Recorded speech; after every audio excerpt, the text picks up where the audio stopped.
Popular Victorian Premier Daniel Andrews has scoffed at reports of increased violent crime in Melbourne's leafy Bayside suburbs, dismissing claims made by residents, including famous influencer Rebecca Judd, who had seemingly forgotten about the upcoming state election, where polls show Labor holding an overwhelming lead.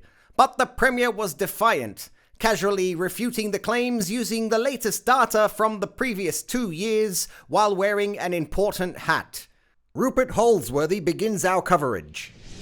It seems even the most popular Premier can't please everyone. Rich and privileged Bayside residents took to social media to discuss a recent wave of gang-related crime despite the potential damage it could cause to the seemingly infallible Labor government's state re-election campaign. Footballer's wife and beautiful person Rebecca Judd shamelessly weaponizing social media by posting her concerns about recent rapes, assaults and home invasions in her Brighton area. Many of the inconveniences were captured on camera, including these obviously lost and weary travellers who were assaulted by an angry 83-year-old man wielding a kitchen mop. I heard the noise, I turned the lights on, picked up the mop, heard a lot of noise in the yard, so I came out here.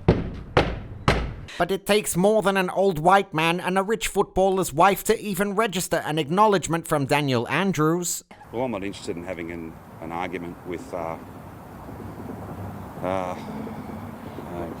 Ms. Judd, who immediately picked up on the short ball. I'm sorry she feels that way. The data would tell a different story. And squarely dispatched it into the proverbial grandstand. The most recent crime statistics released by an independent agency would not support those sweeping assessments.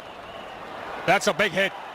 That'll go all the way for 6. Before masterfully spinning a PR moment into the pads of the bamboozled press corps like it was day 5 in Kolkata. I'm also obliged to point out, though, I think there are more than 70 additional police. She may have missed this, others may have missed this. Quote, Victoria Police being properly resourced. It was a sublime performance by the gifted all-rounder, single-handedly dismissing the argument using fact-checked data from the previous year.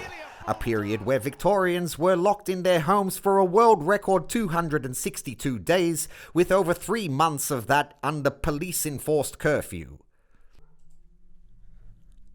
But in this tenure of Teflon, Mr. Andrews' immunity from all blame and responsibility is of the utmost importance to media outlets, including our own INN experts, who agree that over 100% of police data from last year refutes the current claims of residents, who they advise to remain silent, limiting all social media posts to pictures of food, cats, and commentary about how normal everything feels now that Daniel Andrews has kept us safe and healthy.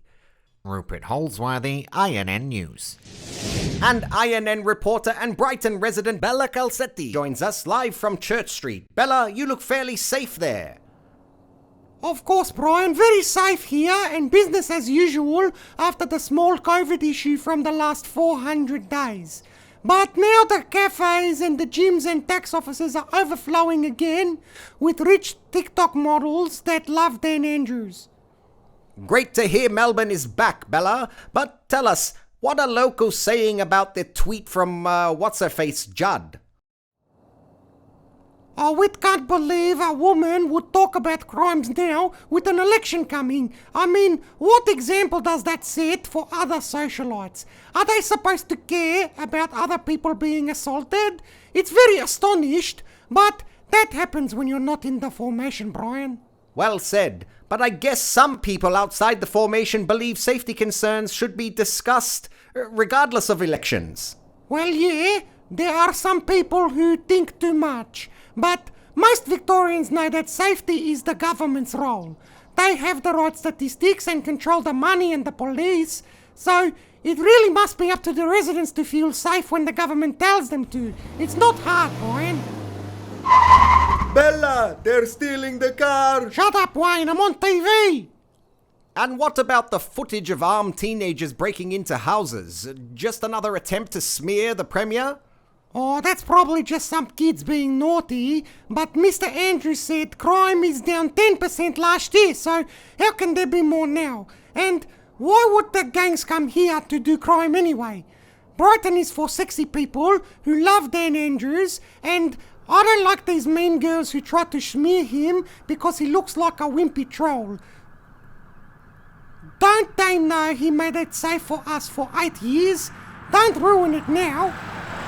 And finally, Bella, how is the Premier doing after surviving an attack like this? Oh, I think it must make him feel very sad, but he doesn't care about himself, Brian. He only cares about the people and all the real work he has to do. And what kind of work is that? I'm not sure. Thanks, Bella, and keep standing with Dan. Bella Calzetti, live from Brighton. And we encourage anyone who overhears discussions about increased crime or other anti-government remarks to immediately report to local police, who will initiate the appropriate fact-checking and anti-terrorism charges.